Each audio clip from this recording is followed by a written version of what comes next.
J'espère que vous allez bien, j'espère que vous vous portez bien. L'Algérie est un grand pays, c'est un pays qui fait rêver. Beaucoup de richesses, des potentialités infinies. L'Algérie a de quoi devenir non seulement un pays riche, mais un pays puissant. Un vaste territoire, une démographie maîtrisée. On n'est pas très nombreux, même pas 50 millions d'habitants. On a tous les climats du monde, notamment le climat méditerranéen, un des meilleurs au monde. On a une longue façade méditerranéenne, maritime. On a une bonne situation géographique, au milieu de l'Afrique, au milieu de l'Afrique du Nord, au milieu du bassin méditerranéen, tête d'entrée pour l'Afrique, tête d'entrée de l'Europe pour l'Afrique subsaharienne. On a toutes les richesses du sous-sol, les énergies renouvelables. C'est un paradis. C'est un paradis, l'Algérie. Sincèrement, la définition du paradis s'appliquerait sur l'Algérie. L'Algérie, elle a tous les critères du paradis. Territoire, diversité des paysages, des climats, des richesses partout, des minerais rares, du fer, du phosphate, du cuivre, du zinc, de l'or, surtout et du pétrole et du gaz. Le secteur des hydrocarbures en Algérie, vous le savez tous, c'est le pilier de la stabilité et de la sécurité nationale du pays.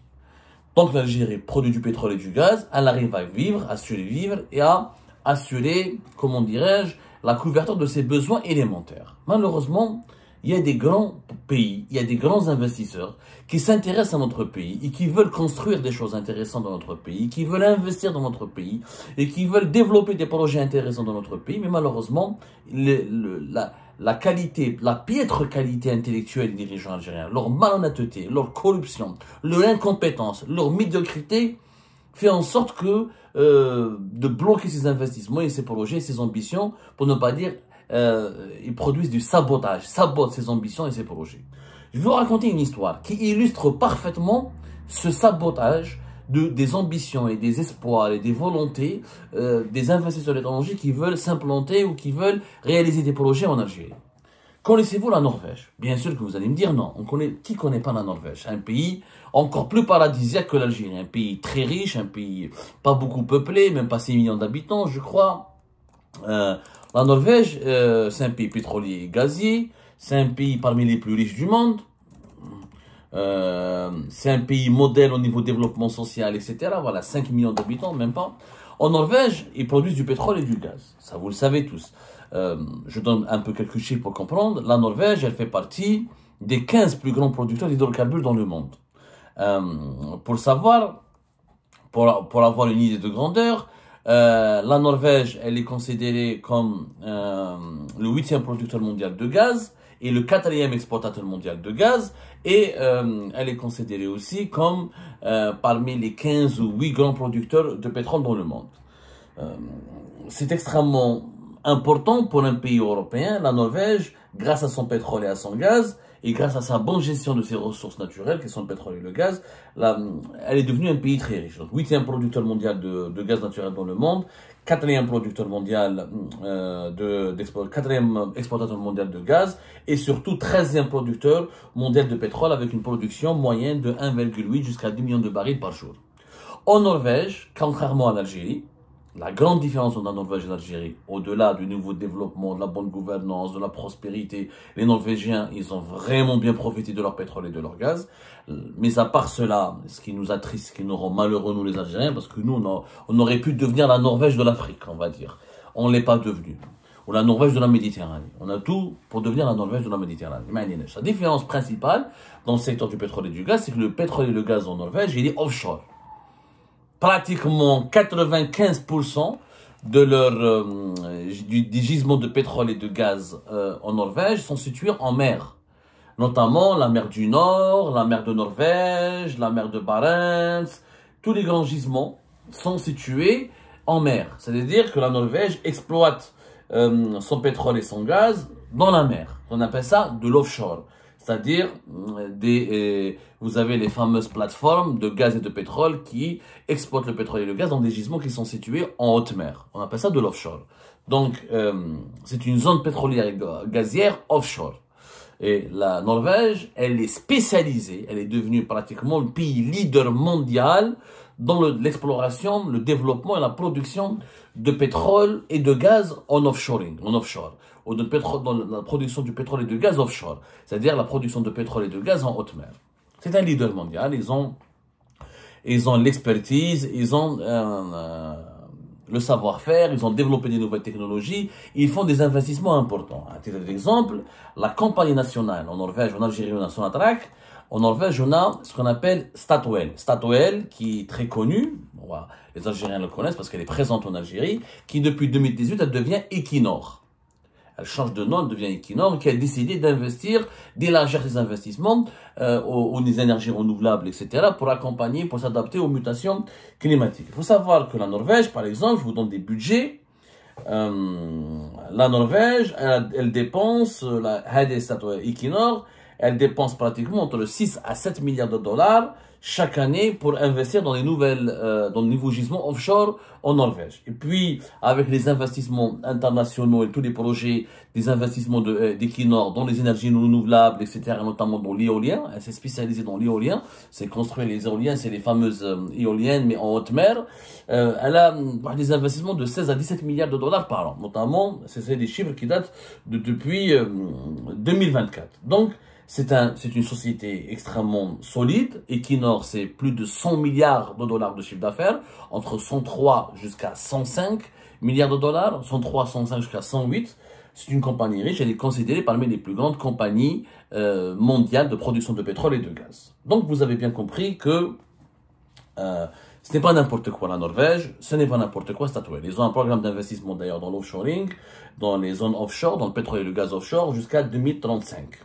Y compris comment développer les énergies renouvelables dans les zones maritimes, en zone offshore.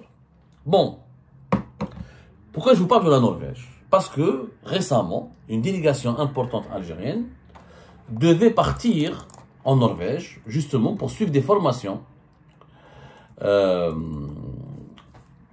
le développement de l'exploration et de la production du pétrole et du gaz offshore. C'est-à-dire comment l'Algérie pourrait s'inspirer de la réussite norvégienne, du savoir-faire norvégien en matière d'exploitation, de production de pétrole lorsque les gisements d'hydrocarbures se trouvent en pleine mer. Et là-dessus, encore une fois, grâce à les Norvégiens en ce moment, vous savez, c'est le premier fournisseur de gaz naturel de l'Union européenne depuis le début de la guerre en Ukraine. Il faut savoir qu'entre 25 à plus de 30% du gaz consommé par les Européens vient de Norvège. Des pays comme le Royaume-Uni, l'Angleterre, 40% de leurs besoins sont couverts par le gaz norvégien. Donc, en termes de gaz et de pétrole offshore, et maintenant l'éolien offshore, les Norvégiens sont devenus des experts incontournables. Ils s'intéressent à l'Algérie, pourquoi? Parce que Equinor, Statoil, elle est présente en Algérie depuis 2005. Elle est présente en Algérie depuis 2005 et elle s'intéresse au potentiel offshore de l'Algérie. L'Algérie, comme l'Égypte, comme Chypre, comme la Libye, comme le Liban, un certain pays méditerranéen, il y a des travaux scientifiques en cours qui ont fait de l'exploration offshore et qui ont démontré que dans certains pays méditerranéens, parmi lesquels l'Algérie, il y a la possibilité de découvrir d'importants gisements de pétrole et de gaz. Alors, il faut savoir que les Norvégiens connaissent l'Algérie parce qu'ils sont déjà dans le projet de Ain Amenas et Ain Salah Gunturin. Ils étaient partenaires avec BP des Anglais et de Sonatrach. Ensuite, BP a vendu à Eni aux Italiens. Donc, ils connaissent très bien l'Algérie. Et les Norvégiens, contrairement aux autres, on va dire, pays européens, ils ne sont pas impérialistes. Ils ne se mêlent pas de la politique interne du pays. C'est un petit pays européen. Ce qui les intéresse, c'est vraiment faire du business. Faire du business, rien que le business, d'abord le business. Donc, en Algérie, ils se sont bien adaptés. Entre 2004 et 2006, Ain Amenas et Ain Salah, le fameux projet Gunturin, avec BP et Sonatrach. Ensuite, depuis 2023, c'est BP a revendu ses parts à Eni. Ils ont même un important permis d'exploration d'une zone, un gisement qui s'appelle Timisit, qui est situé, c'est une zone d'exploration, un gisement de 2730 km² dans le bassin d'Élysée, de Radames, pas loin de la frontière libyenne. Et en mai 2024, Equinor, les Norvégiens, ont signé même une convention avec l'Alnaft, qui est l'autorité algérienne en charge de la valorisation des ressources en hydrocarbures. C'est elle qui fait les études, qui identifie les gisements, les réserves du pays, qui actualise les études, qui fait qui octroie les permis d'exploration et de production, qui contrôle l'exploitation et la production des gisements en Algérie. Ils ont signé un contrat avec les Norvégiens d'Equinor en mai 2024 pour étudier le potentiel d'hydrocarbures en Algérie. C'est-à-dire pour faire de nouvelles études, actualiser des enquêtes approfondies. Vous savez, les nouvelles technologies ont évolué. On peut aujourd'hui, grâce aux nouvelles technologies, les pays pétroliers et gaziers doivent actualiser leurs données géophysiques et géotechniques sur leurs réserves. Il est possible de découvrir de nouvelles réserves de pétrole et de gaz parce que les technologies d'exploration ont énormément évolué. Et ils ont donc des contrats avec Sonatrach, qui sont très présents. Ils ont même, en mai 2024 d'ailleurs, la même date où ils ont signé avec la NAFT, une délégation de Equinor a été reçue par le ministre de l'énergie algérien, monsieur Mohamed Alkeb. Donc les Norvégiens, ils ont beaucoup d'ambition en Algérie. Parmi leurs ambitions, c'est d'aider et d'essayer de découvrir en Algérie d'autres réserves parce qu'ils soupçonnent, ils pensent que l'Algérie a encore du gaz ailleurs dont elle n'a pas encore pu l'identifier avec exactitude et elle a du pétrole encore ailleurs. Et l'Algérie, elle s'intéresse depuis 2014 pratiquement à ce qu'on appelle son potentiel offshore. Du côté de Skikda, du large de Annaba et au niveau de l'ouest, au niveau d'Ataraf, même au niveau de Bjaya, il y a des études qui sont menées pour identifier au niveau du littoral algérien des gisements de pétrole et de gaz. En 2014, l'Algérie a signé d'ailleurs des accords d'exploration avec Eni, Total et Equinor, qui s'appelait à l'époque Statoil. Les Norvégiens sont présents. Donc, au nom de cette collaboration, les Norvégiens, ils essayent donc de convaincre les Algériens de miser sur eux. Ils veulent absolument construire un partenariat durable et solide avec l'Algérie. Donc, ils invitent les Algériens, ils invitent les responsables du secteur de l'énergie en Norvège pour se former et pour mieux comprendre et pour acquérir du savoir et de l'expertise et bénéficier de la maîtrise du savoir-faire norvégien en matière d'exploration et de production de pétrole et de gaz offshore. Le jeudi 19 juin, Mohamed Alkeb signe des ordres de mission pour qu'une délégation algérienne puisse aller en Norvège, se faire former et bénéficier d'un cycle de formation et de visite sur le terrain. Les Norvégiens voulaient prendre des Algériens au niveau d'un certain site offshore pour leur expliquer comment ça marche, le gaz et le pétrole offshore, et comment les Norvégiens pourraient travailler ensuite en Algérie pour approfondir et renforcer leurs travaux d'exploration. La délégation devait être composée d'un directeur de l'ARH, l'autorité de régulation des hydrocarbures, la NAFT, l'autorité nationale de valorisation des ressources en hydrocarbures, et les directeurs généraux des hydrocarbures au niveau du ministère de l'énergie, et le directeur de la coopération au niveau du ministère de l'énergie. Ce sont les 4 principaux responsables, plus que leurs collaborateurs et les personnes qui collaborent avec eux et d'autres personnes devaient former cette délégation pour partir en Norvège. Cette délégation devait partir le 22 juin dernier en Norvège. Vous imaginez, les Norvégiens attendent donc les Algériens, pour commencer à travailler sérieusement sur les échanges en matière de formation. Parce que le pétrole offshore et le gaz offshore, avant de se lancer dans ce domaine-là, il faut se former. L'Algérie n'a pas l'habitude, n'a pas les connaissances. Non, on a du savoir-faire et on a vraiment des bons connaisseurs et on a de très bons ingénieurs en production en amont comme en aval, en production comme en commercialisation, comme en transport par canalisation du pétrole et du gaz, mais à partir des gisements qui sont situés dans le désert. La Méditerranée, c'est autre chose. Les plateformes, les moyens de production, les pipelines, les équipements utilisés, ça, c'est une autre culture, un autre savoir que nous ne maîtrisons pas. Donc, il était le 21 juin, à la veille de leur départ en Norvège, le ministre de l'énergie Mohamed Alkeb annule. Il dit à la délégation, c'est pas la peine, c'est annulé. Et les Norvégiens, à la dernière minute, on leur dit, ah, finalement, c'est annulé, c'est reporté. C'est reporté, bien sûr. Les Algériens ne disent pas que c'est annulé. Ils vont toujours dire c'est reporté. C'est reporté quand on ne sait pas, aucune date n'a été encore arrêtée, mais la visite, elle a été annulée. Pourquoi? Parce que Mohamed Alkeb, khaïf à la place d'eau, ils ont entendu qu'il y a un remaniement ministériel, il y a un remaniement ministériel qui va être opéré dans ces jours-ci. Donc Mohamed Alkeb, il ne sait pas s'il va rester, s'il va partir, il est inquiet. Donc il a préféré suspendre toutes les activités du ministère de l'énergie. À chaque fois qu'il y a un remaniement ministériel en Algérie, à chaque fois qu'il y a un remaniement ministériel qui s'approche, personne ne travaille, tout le monde attend. Tout le monde, les ministres, préfèrent aller faire du lobbying, aller faire des manigances, trouver comment On peut que faire des manipulations pour essayer de convaincre l'entourage du chef de l'État, de convaincre le président ou le chef de l'État de maintenir tel ou tel ministre. Donc les ministres ne travaillent pas. Ils ne travaillent pas pourquoi? Parce qu'ils ont peur en travaillant de faire des erreurs et que les erreurs se retournent contre eux et qu'ils seront limogés de leur poste. Ils préfèrent penser à leur poste.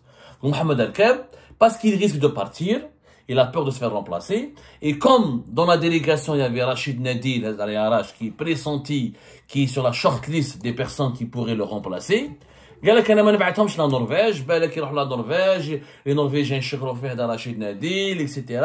بالك هذا رشيد ناديل il va bénéficier d'une bonne formation en Norvège, il va tisser de bons contacts avec Equinor et ils vont faire un bon rapport sur lui les Norvégiens et que les diplomates, parce que quand une délégation algérienne se déplace à l'étranger, l'ambassade et les diplomates algériens en poste là-bas dans ce pays les accueillent et participent à leur accueil, à leur prise en charge et à leurs activités sur place. Donc il a eu peur. Mohamed Al-Keb qui se bat pour rester ministre. Il dit que Rachid Nadil va être apprécié, un bon rapport de l'ambassade d'Algérie en Norvège va parvenir à la présidence. Tebboune Balak va m'enlever, il va mettre Rachid Nadil. Il a annulé la visite. C'est-à-dire que Mohamed Al-Keb, pour sa gueule, pour rester au pouvoir, parce qu'il a peur de ne pas devenir ministre, parce qu'il essaie, d'ailleurs, Mohamed Al-Keb, non seulement il a empêché Rachid Nadil de partir en Norvège, il l'a même enlevé de son poste. On en a parlé sur Algérie, partait de cela 2 jours.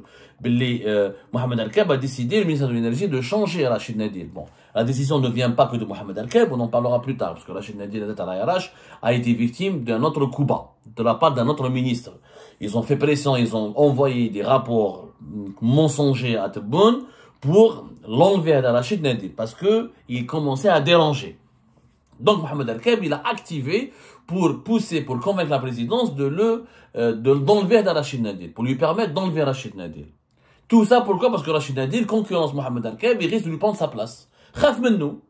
Donc parce que khaf mennou, parce qu'il avait peur qu'il lui fasse de l'ombre, qu'il le remplace, alors que Mohamed Al-Keb, il est ministre de l'énergie depuis 2019.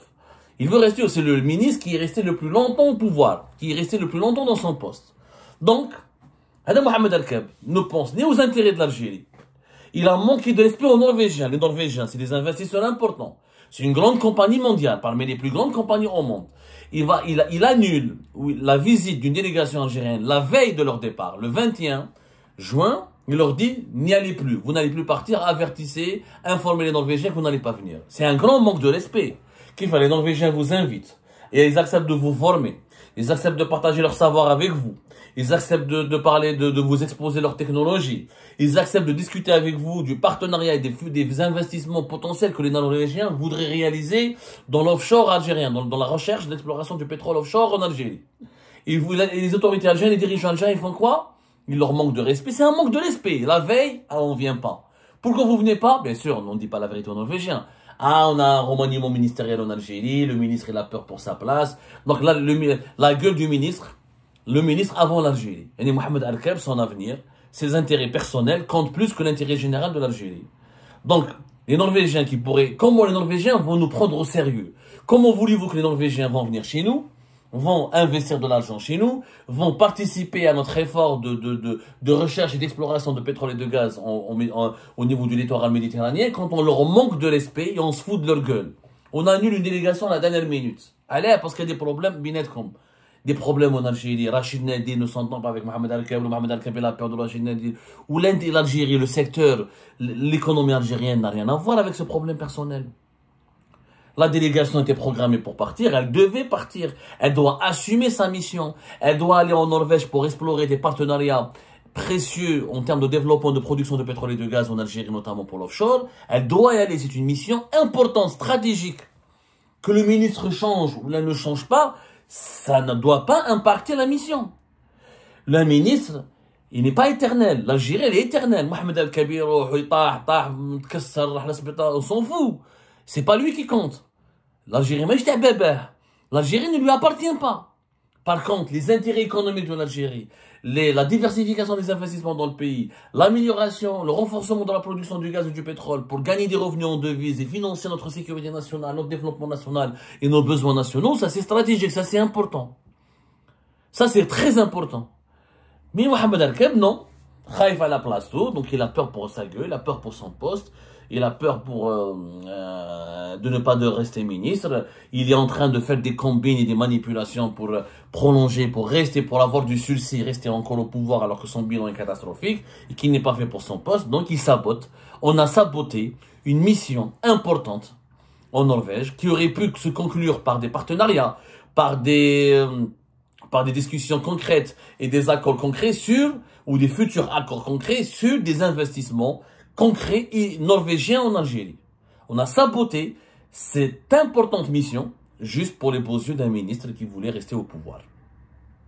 Comment voulez-vous développer le pays dans ces conditions? L'Algérie est prise en otage par une clique mafieuse. Ça, c'est une pratique mafieuse. Quand un dirigeant prend en otage les intérêts de son pays au nom de ses propres intérêts personnels, ça veut dire quoi? Ça veut dire qu'on est dans une mafia. On n'est plus dans la politique. C'est ça les pratiques mafieuses. Et c'est ce qui malheureusement compromet le développement de notre pays.